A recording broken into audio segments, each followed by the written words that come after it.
আপনারা অনেকেই জানতে চান যে ঘাসে কী পরিমাণ সার কী সার দিলে ঘাস দ্রুত খাওয়ানোর উপযোগী হয়।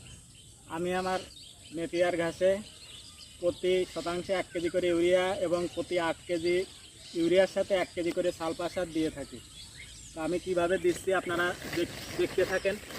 এই যে 8 কেজি ইউরিয়া সার দিলাম,